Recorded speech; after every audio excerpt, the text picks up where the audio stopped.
Hey friends, Andrew Carruthers, Education Director for Zambia, and welcome to another episode of Cabin Fever.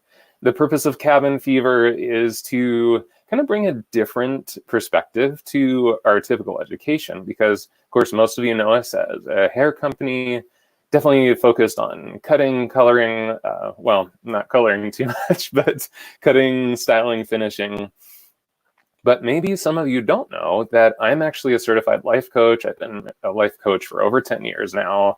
I'm certified in a process called multiple brain integration, and I've been studying this stuff for a very long time. So as we started to go into quarantine, especially, Sam made the suggestion. He's like, why don't you do a show that's more about coaching, so that you can support people more mentally, emotionally, and physically through this time. So that's what kicked it off. This is episode, I think, 4 or 5 at this point. And I'm super stoked because the lady right over here, this is Andrea Hemmer. I call her Drea because that's how I've known her for, like 20 years, I think, almost. And so Drea and I first met because we were hairdressers and kind of the same crew. And she was working at this really fun salon called Jagged Edge that had literally had this tree in the center of it with big branches all over the salon. And, the owner, Chris, had crazy, spiky hair. Actually, everyone had spiky hair at that point. I had a boy band chin strap beard, and maybe I'll post some pictures later because you guys might get a kick out of that. But I've known Andrea for a really long time. She's a super, super fun person. But what I love is we've kind of been on this same path because we've kind of expanded our horizons through the world of hair. So she's also a salon owner of a salon in Boise, Lunatic Fringe, which was the same group of salons that I used to be partners in. So we've had this kind of similar path of hairdresser into ownership, but then getting really into the coaching process and kind of helping to mentor people and grow people on a different scale versus just hairdressers. So you guys, please in the comments or give her a thumbs up or a heart. Everyone say hello to Drea Hemmer. Drea, I guess tell them a little bit about yourself too. Yeah. Well, thanks, Andrew. And first of all, thanks for allowing me to come on today to share. It's one of my biggest passions to be able to bring people together and take the things that I am passionate about learning and possibly, opening up new ideas or new ways of people to think and to become better versions of themselves. So I just appreciate being a part of your morning and morning here. I know it's a little later for you and in other parts of the country, but I just appreciate you more than anything allowing me to come on and bring some great information to the listeners that could potentially help just bring more hope and infuse more love into their ways of communicating and connecting with others during this time that we're going through right now. So, what led me here? That was something that I think I wanted to touch on with just the story that you had shared about our past being interconnected for some time now is, I've always had this a calling, I'm going to call it, to continue to learn more about how to connect with people on a much deeper level and to really surround myself with the conversations and the environments that will allow us to build trust and to build a community that we can all be moving towards the same type of common goal together. And I think we were both attracted to that success in others and seeing people always striving to want to become better. And with the salon that I'm at currently, Lunatic, it really introduced me to coaching. And I had my first coach, which was this beautiful woman named Mish Ortega, who I still do my business coaching with. And I remember having this conversation with her early on in my coaching. And one of the questions I asked her was, how do you connect with people? Is there tools out there that can help me learn how to have better conversations with people? And little did I know that something that was just starting to be planted in my thoughts at that moment would be what was something I would cultivate and grow to where I am today in finding more information on really what does make that possible to have that connection and openness towards others. So it's been a journey. It's been 20 years that I've been in the salon industry, and in coaching, I'm coming into 10 years. And then just recently more certified in the conversation intelligence. I'm coming into my 3rd year. So it's been a part of me and something that I love to be able to share with whoever I'm able to share with. Yeah. And it's so cool too, just because like I've gotten to personally see your evolution firsthand. You and her husband Levi is co-owner of the salon there, and it's so cool because they're totally yin and yang. Like they're such totally different personalities, but it works so well. But I've gotten to see you and Levi's transformation, even like on some levels, just firsthand, and it's been super cool to see that. Like I said, I think it's been cool to have such a complementary path, because I feel like you've supported me in many ways. I've been able to support you in return, and and we have we've got people from all over the U.S., Orlando, New Mexico, Dunning. We've got North Carolina, Galloway, New Jersey. We've got Calgary. What's up, Canada? When I did my motorcycle trip through Canada, there was this argument between even, I swear, some of the Canadians. Some were like, no, it's Calgary. And then others were, no, it's Calgary. So I think it's Calgary. That's what I got. We got Ohio, Baltimore, Indiana. We also have Murcia, Spain. We've got India. Wow. So very cool. That's so very international group for you. And I love that. It's even just here in India, I've spent 2 years in a row in India. So that's exciting to hear. Right. We have a connection coming through from there, because there's a special place in my heart for India. And, I'm really curious too, Andrew, just knowing and hearing all these people that are coming from all these different parts of the world. I would love to just possibly have a way of tuning in to have an understanding of what's on their heart and mind. What type of energy are they bringing to this call this morning? And really, if we can tune into the type of connection that we can have during this time, would be really special. Yeah, guys, type into the comment section, like, what is in your heart, what's in your head right now. And that's kind of the purpose of today is, Andrea's here to help us to understand, just even from a conversational level, the words that come out of our mouth and how we interact with the people around us and how we interact with ourselves as well. It actually affects our neuroscience. So today she's going to offer you some things that you can now practice, even if you are completely stuck at home. It's just you and a spouse, you and your dog, you and yourself. But these are things that you can practice to actually improve what's happening in the heart, what's happening in the head, and even what's happening down deep in the gut level too. So share a little bit about what is conversational intelligence, Andrea? So conversation intelligence is the neuroscience behind what happens when we communicate. And what's so amazing about this is the different areas of the brain that I'm going to be sharing today. We all have those areas. There's different things that are in our minds as far as ways that are firing and wiring, but these areas are showing up in all of our brains, in our minds. And so conversation intelligence is really about understanding the neuroscience so we can have a better understanding on how to trigger the area of the brain that's going to allow us to lean into others, to build trust, to have those stronger connections, and also have an understanding of what triggers us that shuts us down in a conversation.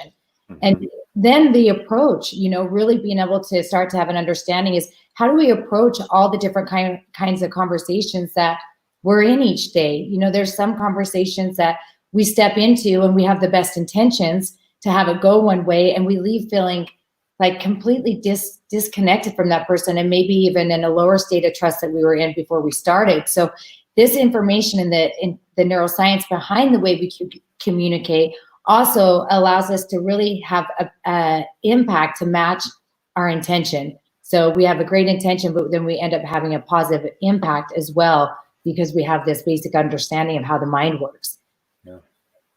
Yeah, and we're getting, tons of comments, reactions back from people. We asked what is in their hearts and minds, and it seems like a lot of similar things. Just that concern about, like, how do we enter back into the salon? What to expect when we get back in the salon? And by the way, guys, if that is a concern of yours, in another hour and a half at 12 p.m. Pacific, 3 p.m. Eastern, Sam and I are going to interview Jason Everett, who is a salon coach, and he's definitely been deeply studying what is the potential, like what might it look like to head back into the salon. So we're going to have a deep discussion on that specific topic.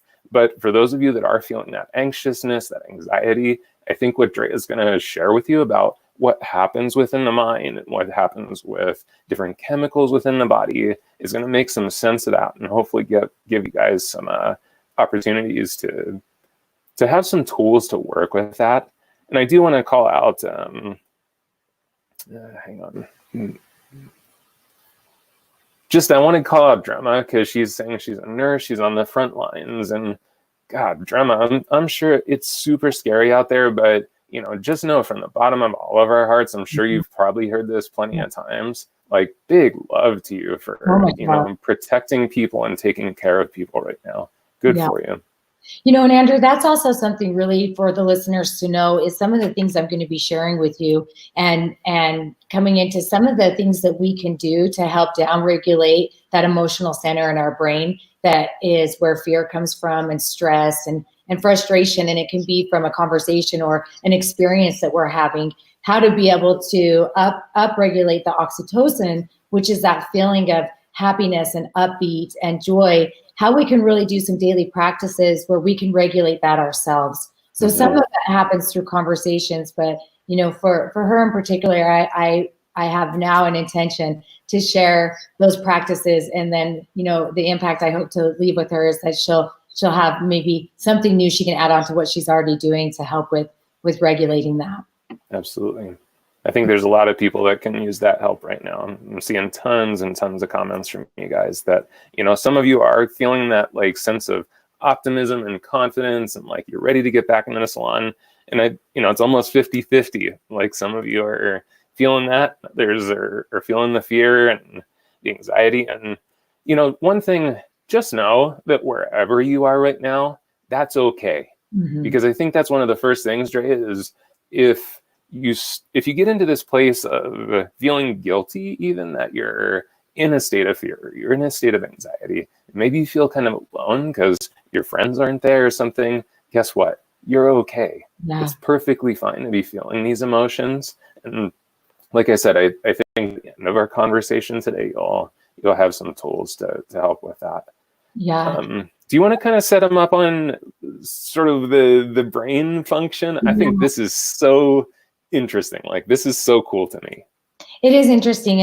And I think, one thing I want to touch on as we move into this, Andrew, is that feeling of, for the hairdressers that we're talking, as far as going back in the salon and the concerns. And I think that's in a lot of environments that have been out of work, and now they're trying to think of what this transition is going to look like.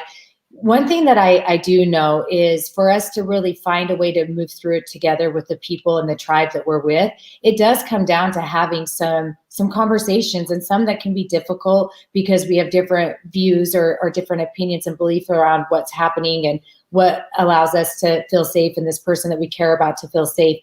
And really, what I'm bringing today, I hope that it's something that really sticks and lands for you, to know how to set those conversations up so that we do talk about these things, and that we don't have to live in this place of uncertainty, which is what creates a lot of fear, and more fear if we are maybe not even knowing how we can navigate into creating a conversation around, hey, we're in this together, and let's set this up so that we can really put a plan in place to move forward. But it is going to make more sense as we, like you said, go into the different areas of the brain. And then I do have a tool that I'm going to offer for them to be able to get once they finish the call with us today, and then they can go to my website and grab that download if it's speaking to them and they want more information on how to set these conversations up and to really create and have these conversations.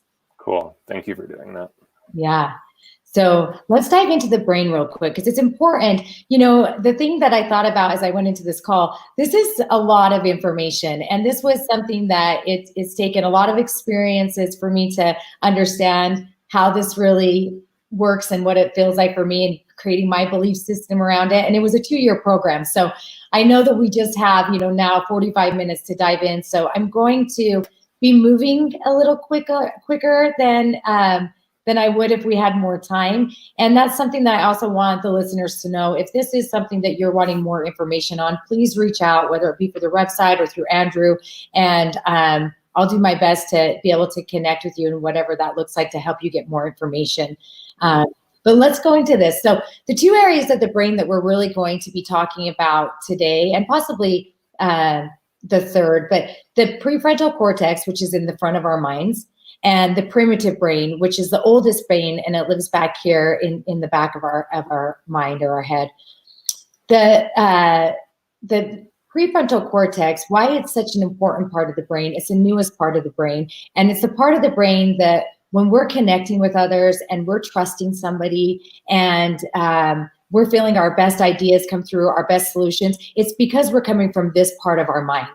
And so it's a very, very important part to understand and to know how to get there, because there is a way to get there through conversations and words. Our words carry energy. And so that's something to pay attention to as we get further into today. The primitive brain, this is the part of the brain where we have what's called an amygdala hijack. So some of you guys know what I'm talking about when I say amygdala hijack. This is when we go into that fight or freeze or appease, where we're really starting to shut down and our body is being flooded with cortisol. And the interesting part about the primitive brain is it really was designed to protect us. And, thousands of years ago, it would give us a jolt of adrenaline to help jumpstart us to get out of danger. And it was meant just to really just kind of do that, just jumpstart us, and then to be able to quiet back down. Well, because of the day and time that we live in, we're actually finding that we live in the primitive brain a lot more and a lot often than really we should, because when we're there and we're being shot through this cortisol, that's really, it's hard on the body. It's hard on our minds, and it's really particularly hard on our relationships. So knowing that that's a place that we come from a lot, or we live because of the different resources that are available to us now to tap into, it's so important, I think, more than ever, to know this information, because we can be in our primitive brains and we can be having a conversation between ourselves or with another person, and we can see ourselves just shutting down.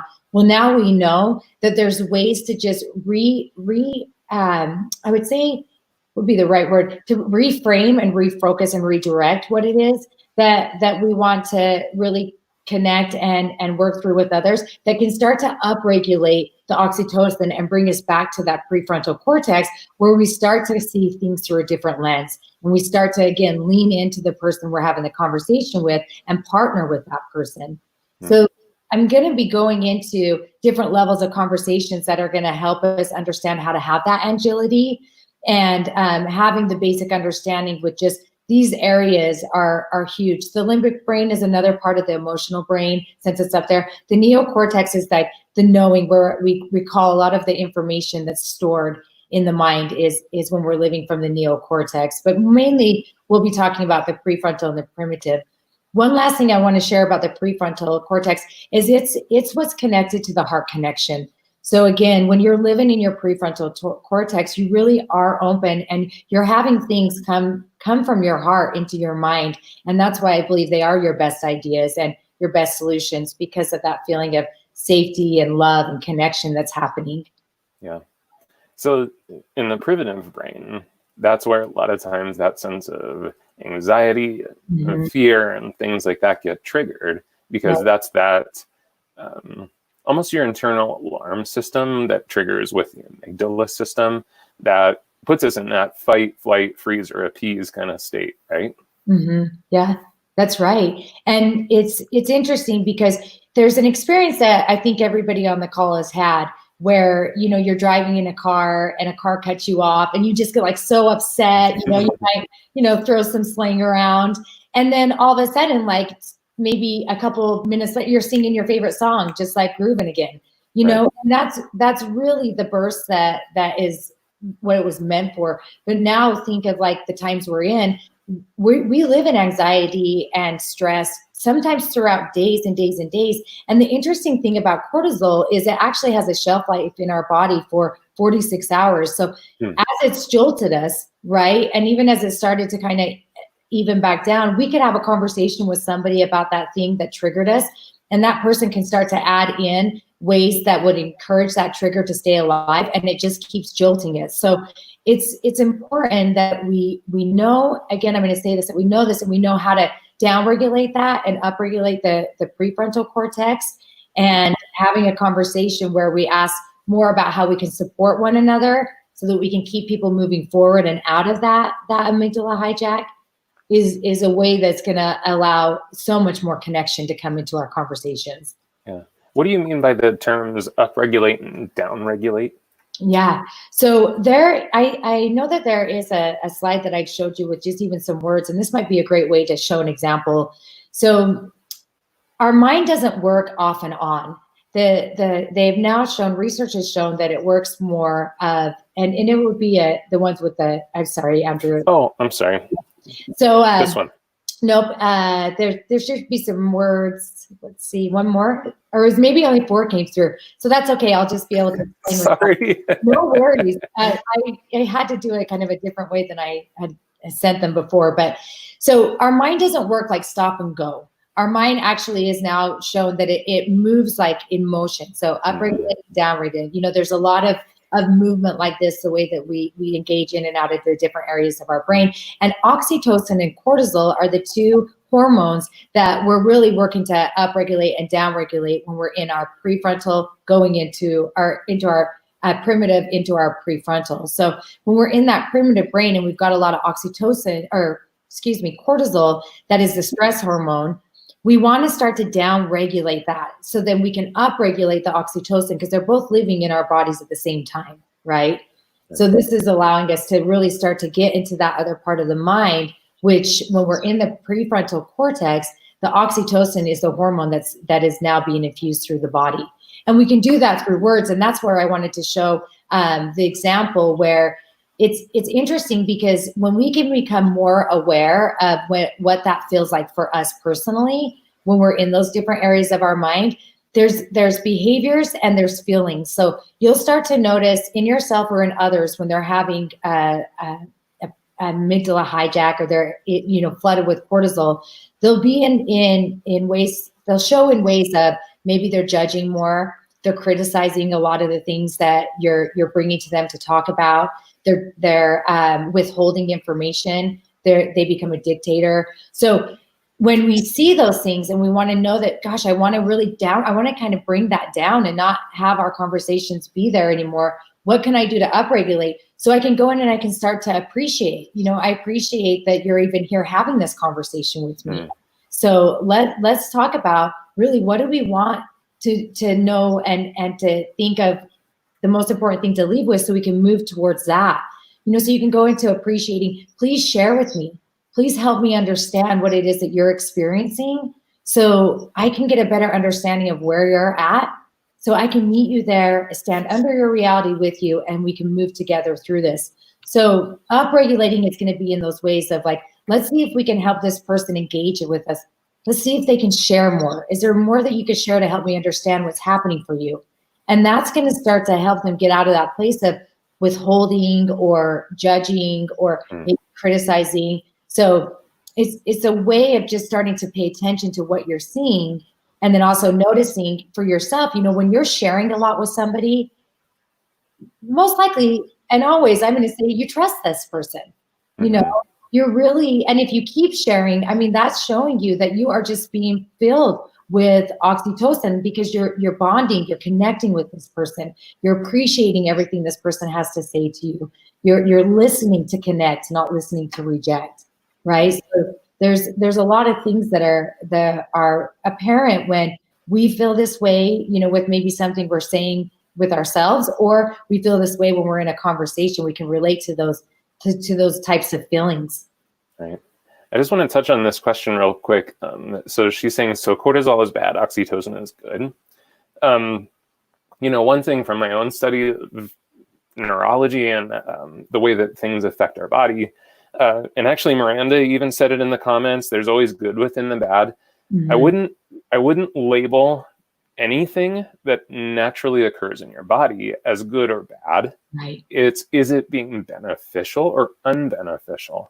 So oxytocin is great for when we need it. Cortisol is also good for when you need it, because cortisol is that stress hormone that triggers, you've heard of people like lifting cars off their babies. Well, that's a cortisol flooded body, because it's just on fire. It's intensity. So it's not so much that it's a bad thing or a good thing. It's that too much of anything is not balance.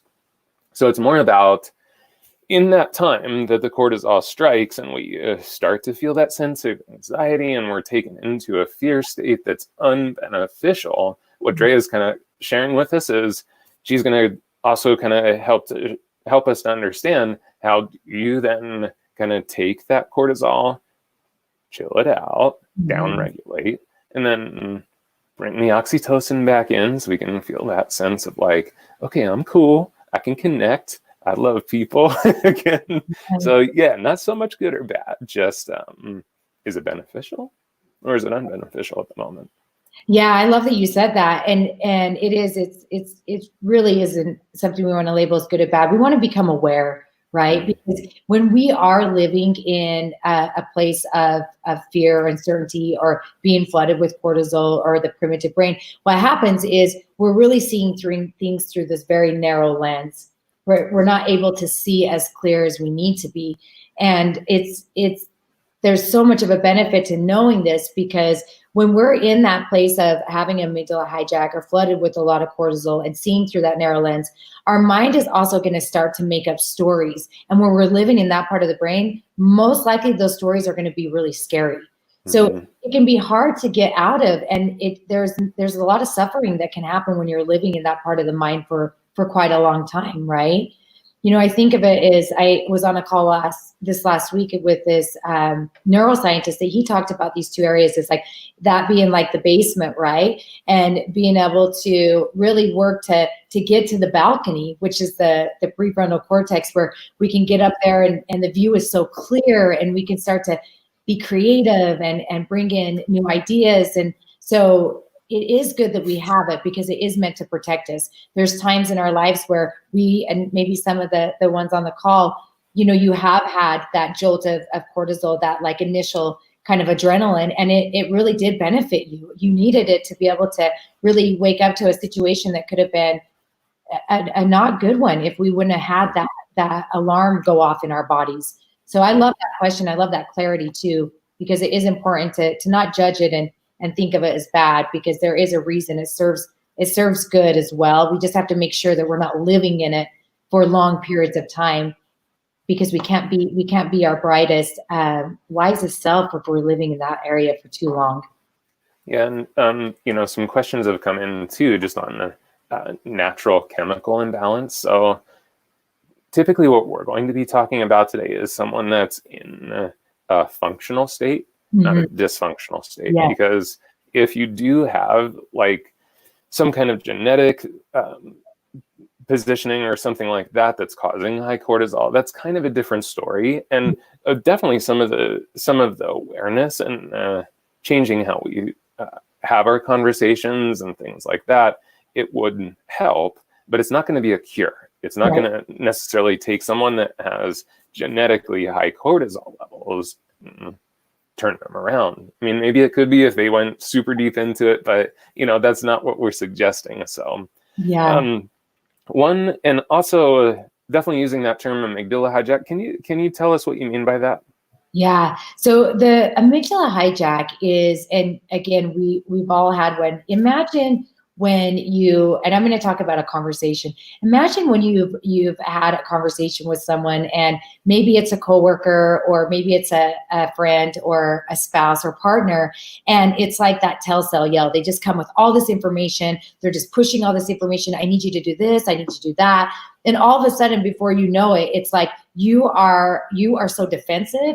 You could be fighting back. You could actually start to appease, just to try to make the situation better. You're just like, oh my gosh, I can tell you, you just start to go into this like. That's my reaction. Yeah. Personally. You can freeze. You can just like, you can't even think clearly. You're just kind of all of a sudden in this state of arousal and you feel stuck. So an amygdala hijack is something that's happening, and it can feel different for everyone. Just like Andrew said, like appease is like what can happen to him when he gets put in a situation where someone's, coming towards him with a lot of words, where it's just like you don't even have a chance to speak. Or, there's people that will immediately start fighting back. You could be one of those people that you just start to, kind of come back at them.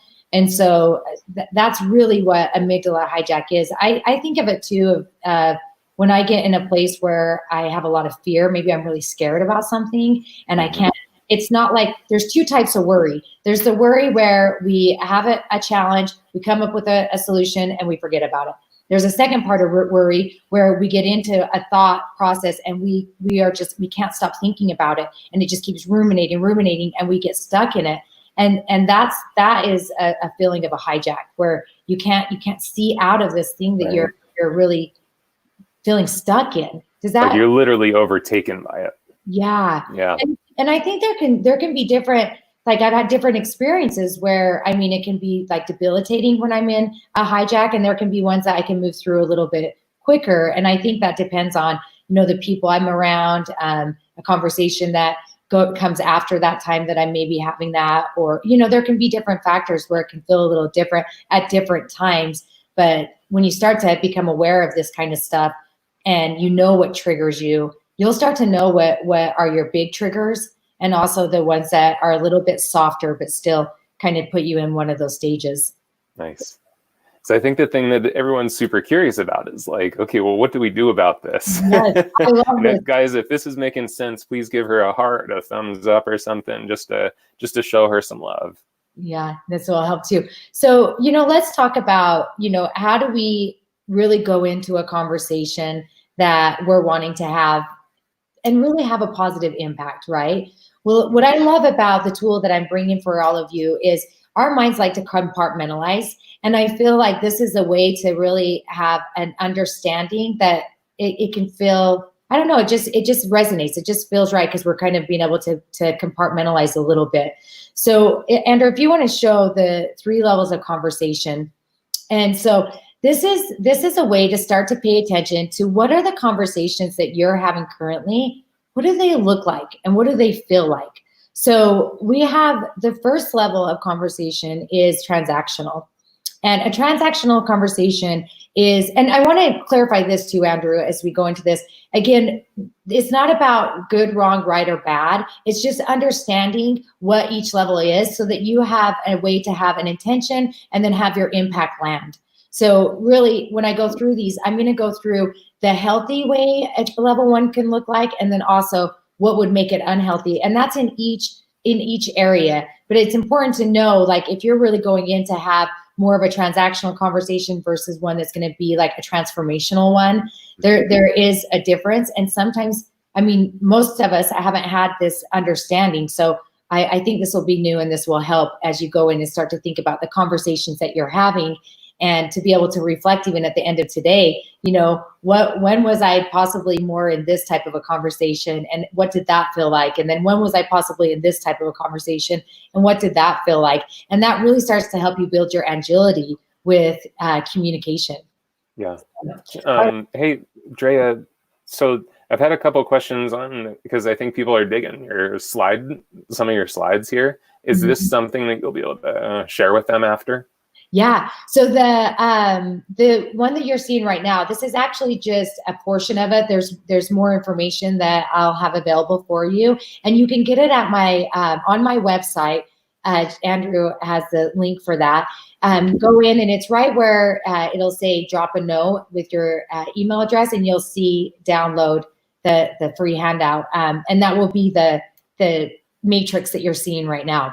And then if there's more, please send me an email, because there is more information that I can look at providing and seeing how I could get it to you if they're needing more than this as well.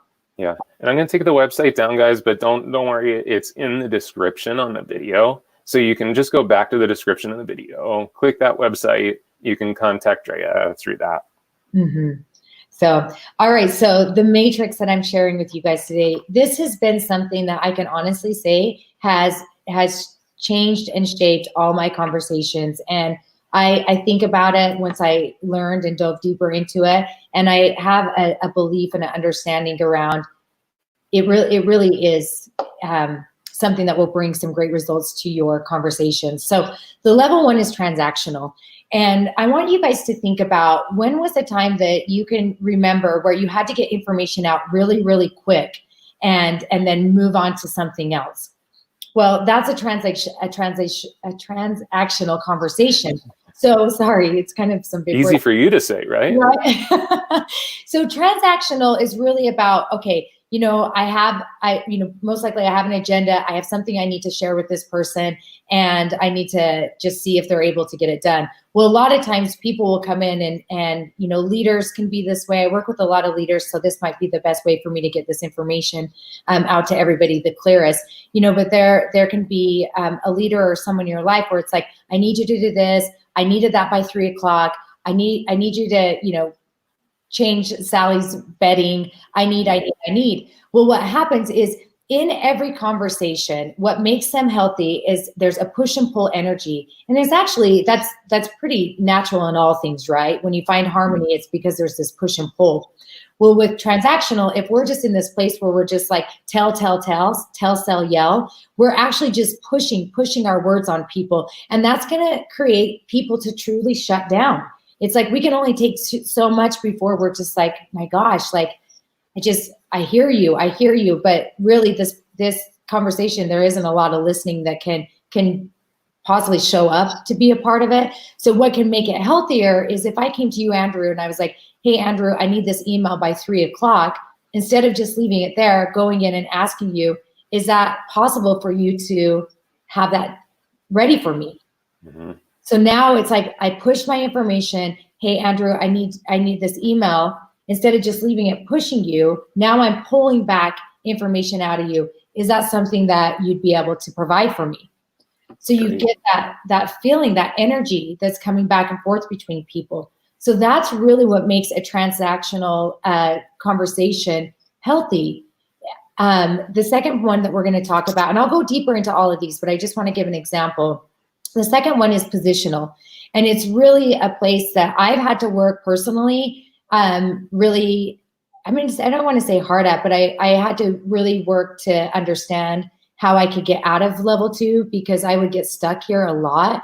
And level 2 is that positional, and you're advocating something. So you have an idea. And Andrew, you'll probably be able to relate to me here because you've been around me for a long time. I get really excited. So I bring this idea to you. That's an understatement.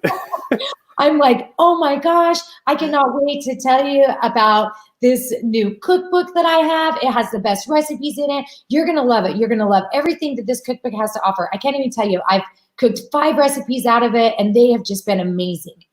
Well, if you like to cook and I'm advocating this, you may be really like, okay, cool, I'm with you. But if you're somebody that absolutely has no interest in cooking, you hate cooking, this is going to start to shut you down.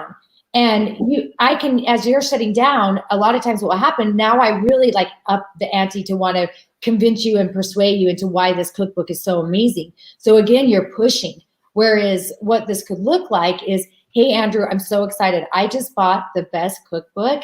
Are you ever interested in learning more about different recipes? So I advocate my idea, I get excited about, but now instead of just taking and running with it, and if you were with me, that would keep you coming. But if you were like not okay with that idea, then I've just shut you down, right? So now you're just talking at them.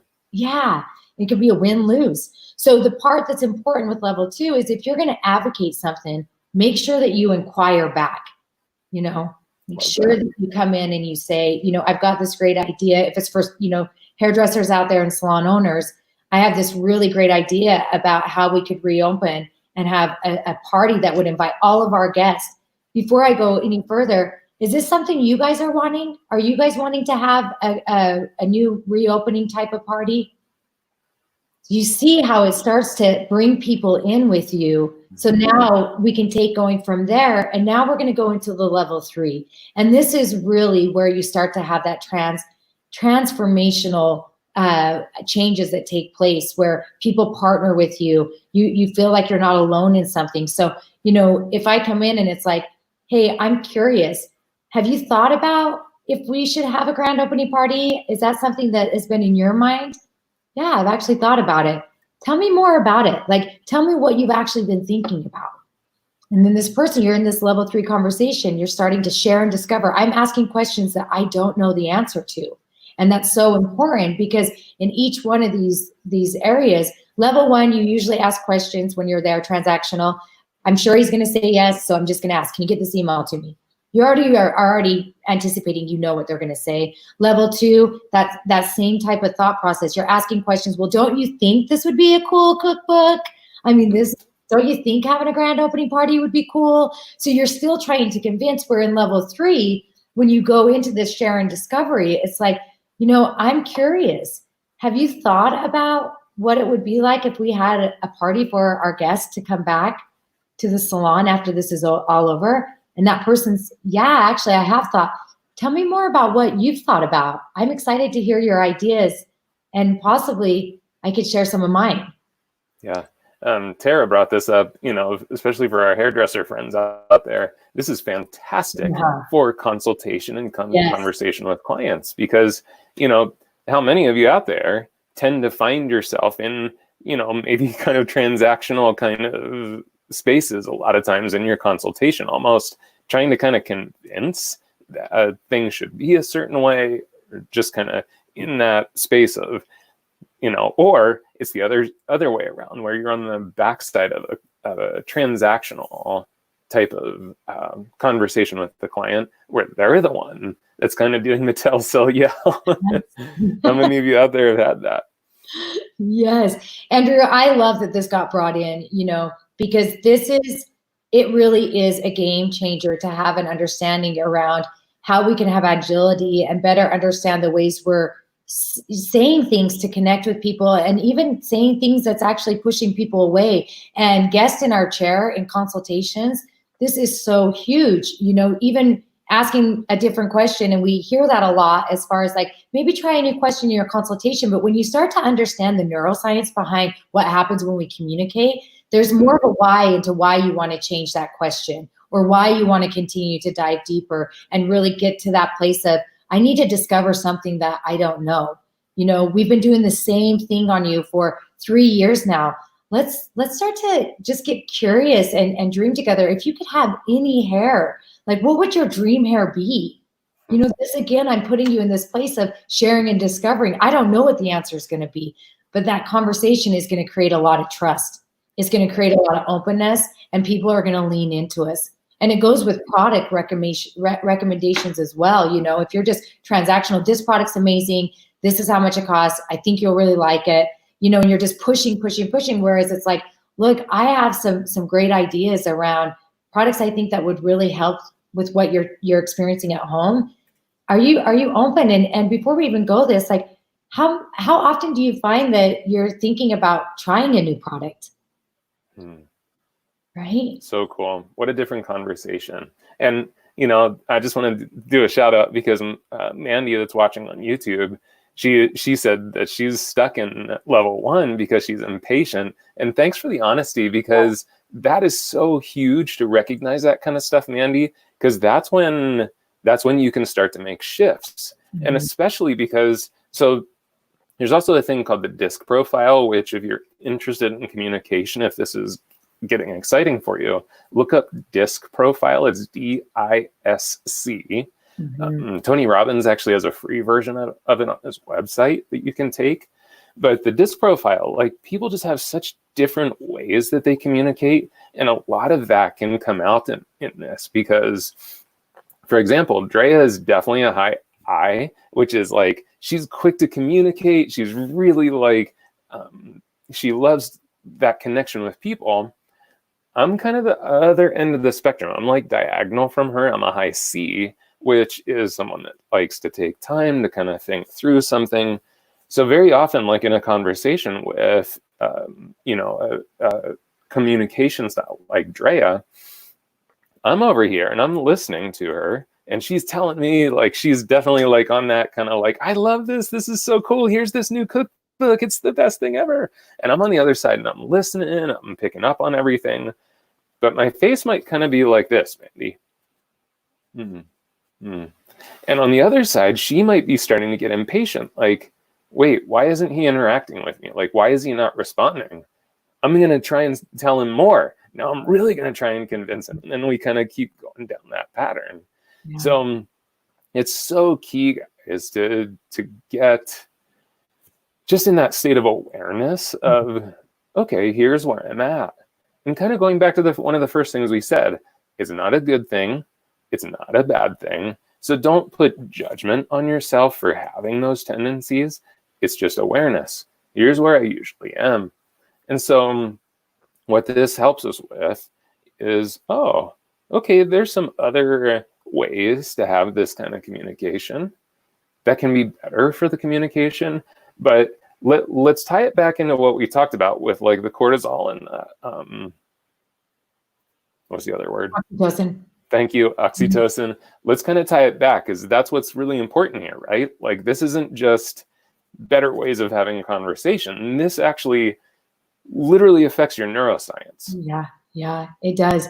And Andrea, I love just everything that you're bringing in, because it's more information to help all this land a little deeper for people. And there's things when I had said, when I started to pay attention to this, and part of the interest in and what led me here was I saw that as like a good thing in myself, right? Like, and not that I'm judging either, but like, oh my gosh, I get people excited. And a lot of people had told me that. But when I would reflect and think about different conversations that they weren't landing, it was like, wait, why is it that some people are attracted to that, but then yet I have these people that I really care about, but I feel like I'm shutting them down. And this was so helpful. And a way that I've been able to really, again, like, just pay attention to what's happening for me in conversations. If I feel that start to come up, looking and paying attention to what's happening with the people around me, you can go in and ask a question just like that. Like,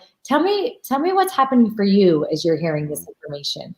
Or, I'm curious, like, what are you taking away from the things I'm sharing? And it helps you really even bring your energy into this place to really connect with that person that is more processing things. And it also can actually help them process a little bit clearer, because it's helping them realize that they're being seen, right? That I'm not just overrunning them with all these ideas, but really I'm taking a step back and just going in, asking again to really look to get to that place of the transformational, which is, here in that prefrontal cortex. And I can simply ask them, what's happening for you right now? What are you taking away?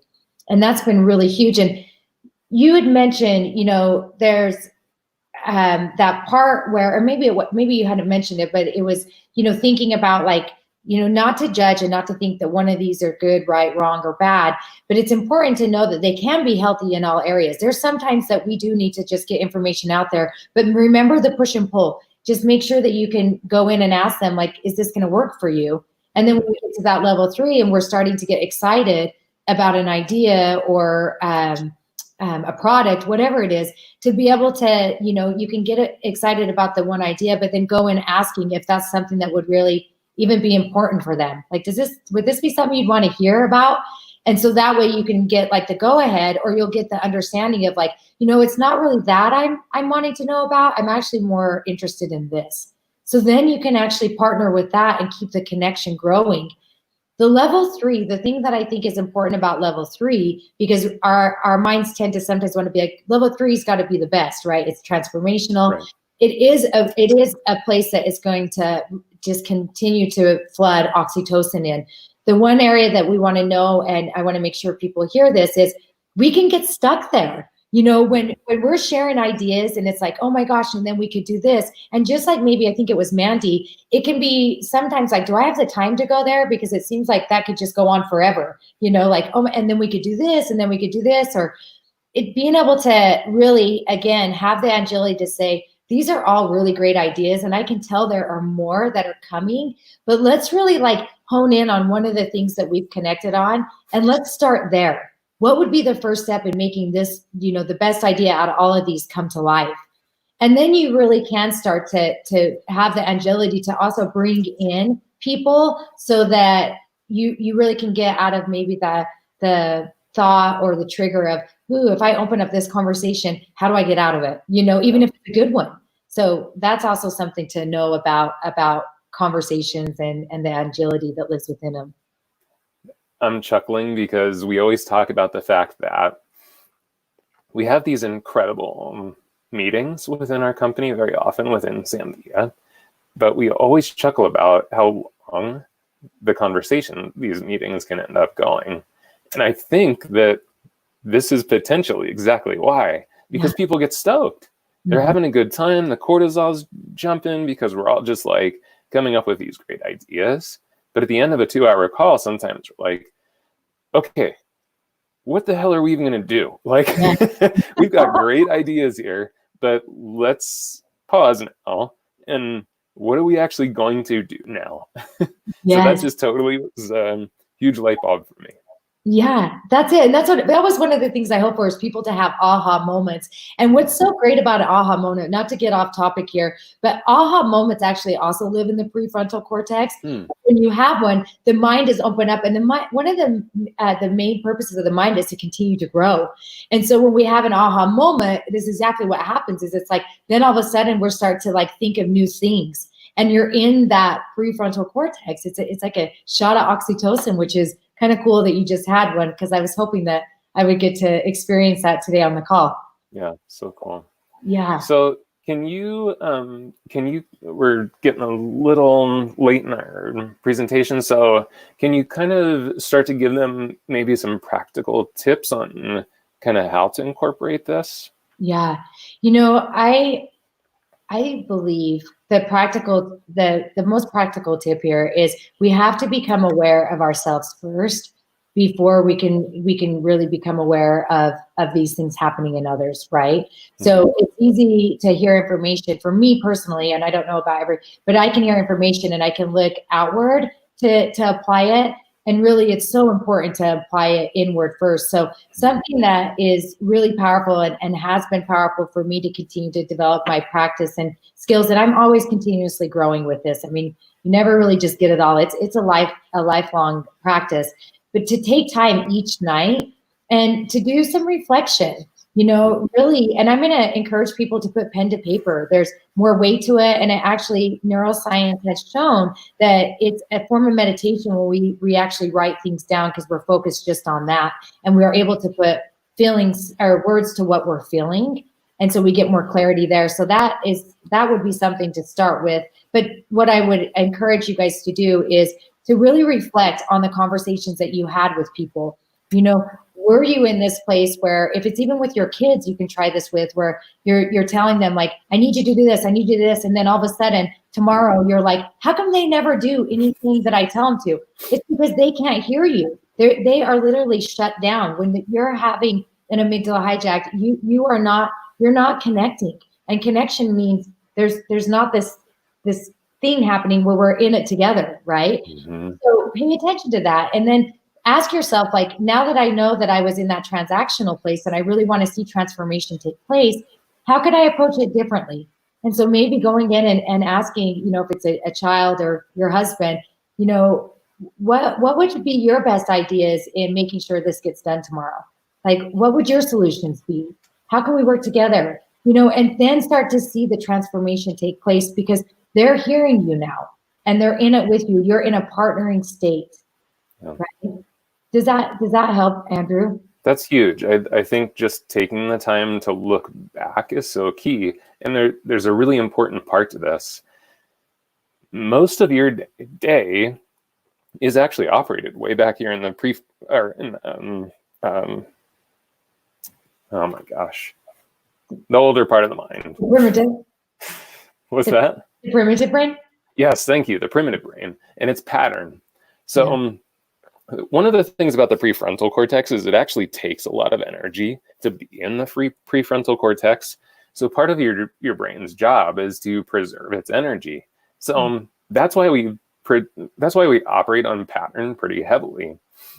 That's why you can arrive to the salon and you kind of don't necessarily remember how you got there because driving to the salon is so deeply embedded in the old part of your brain as just a simple pattern. You don't have to mindfully think through process to get there. So here's where you have to be super patient with yourself, because what will happen is today you have this new piece of information and you're not going to necessarily do it right today. You're going to look back at the end of the day and you're going to go, ooh, yeah, that conversation didn't necessarily go so well. So stay away from judging yourself and saying, well, shit, Drea just shared this cool stuff with me. Why didn't I do that? That's not beneficial to you. What's beneficial for you is to look back at that conversation, register, how did it feel to you? How did it feel to that person? And what's a way that the next time you go into that conversation, maybe you could try something a little different, because now you're starting to set up new patterns. You're starting to write new information for yourself, but you have to be patient with that process. Because I promise you, even the next day, you're probably still going to be in pattern. And you're probably going to journal that and go, crap, I did it again. But you continue that process, you continue that practice, and that's when things start to shift.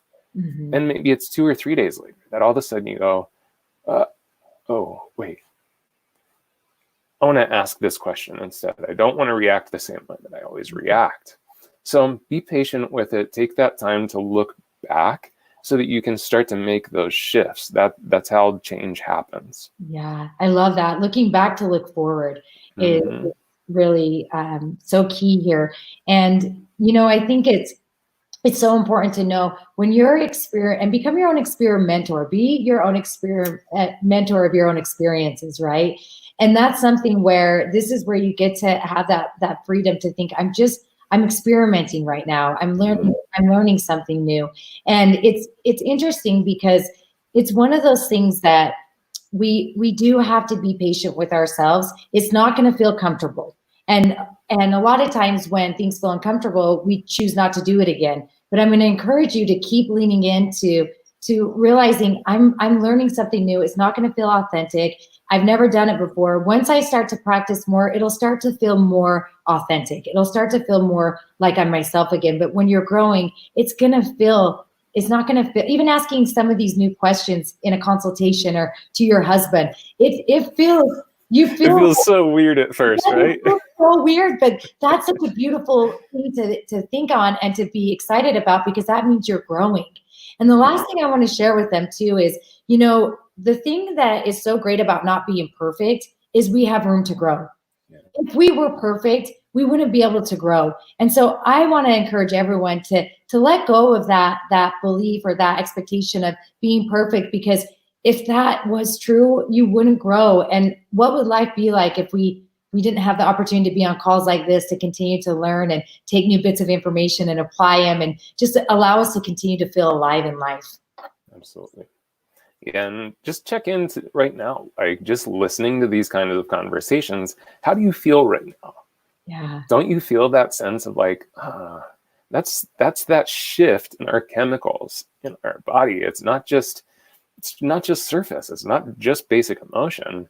Your chemicals are constantly changing and shifting and flow. So you can probably, a lot of you can feel that just by being a part of this conversation. So Andrew, there's one thing I wanted to make sure to go ahead. The nurse that had commented at the very beginning of the call, there was something I was going to share with her. And now that we got through the end of this and a basic, it's such a, it was very small what I was able to do with sharing as much about the mind, but something that she could do, and those that are in maybe the same type of environment or any environment, is, have the daily practice. Aspirations is a way to be with ourselves and to start to write down our life's aspirations that will literally start to help just bring more oxytocin in. If you have a love note from someone or a thank you card, you can read those, and that will keep sparking some oxytocin. Breathing will help. Meditation will help. But it sounds so simple, or it might sound common sense, but it's the common practice that we need to pair it with. But just being able to, in the moments where, maybe she's got so much to do that there's not a lot of time, if there is a thank you note or a way to just write even one aspiration a day of what she aspires for, that's going to just help just give her enough to keep her feeling in a place of her mind that maybe she's not in as often as she'd want to be during this time. Yeah. think that's great advice. And actually, someone even commented about just a gratitude practice that is scientifically proven to improve oxytocin production is just some kind of simple gratitude process. Yes. So we have those things at our fingertips. Know too that on the other side of this, guys, the thing that'll generate the negative feelings and the negative emotions, well, let me take those words off. The unbeneficial emotions and the unbeneficial chemicals is obsessing over the negativity that's happening on social and in the news. So you have to mindfully make time for these practices. They're not going to be an accident because it's really easy to pick this thing up and just disappear for 45 minutes to an hour. All of a sudden you look at the timer and you're like, oh my gosh, what have I been doing to myself? So don't make it an accident. Make it a practice. Put it into your schedule. Make time for it. You have to. Yeah, I love that. I think that is so perfectly said. And it is a choice, and it's one that does require organizing it and putting into your day and making it a priority. Guys, please type a huge thank you if you haven't into the chat for Andrea. If you do want to contact her, weshowup.love. What a cool website address, Andrea. It's so perfect for you. If you don't remember this, don't worry. You can just go back to the description that's inside the chat, or you can go back to the description in the video, and I have her website in there for you that you can click on. Lots and lots of you have commented about kind of the fears and anxieties that are coming up for you about getting back into the salon. I just want to remind you that today at 12 o'clock Pacific, 3 o'clock Eastern Standard Time, or Eastern Daylight Time, I think we're in, we will be talking to Jason Everett from Business Refuel, and he is going to specifically address that particular topic. So thank you, Andrea, for spending time. Drea, my friend Drea, I love you so much. Oh, I love you so much. Thank you for this opportunity. And I want to say thank you to all those that have listened and showed up today to continue to grow and learn and become better versions of ourselves. So thank you. Thank you. Yeah. And guys, next week, same time, same place here on the YouTube and Facebook channel, I've got this really cool person named Kiki Thanis. She is really into adaptogenic herbs and resilience, and she's going to share some really cool stuff, some ways that you can actually use herbal supplements and diet. And I think we're even going to talk a bit more about journaling to help with the anxiety and the stress that many of us are feeling right now. So make sure you tune in next week for that as well. Drea, thank you again. Much love. We'll see you all very soon. Bye. Have a good day, everyone. Thanks, Andrew. Thank you.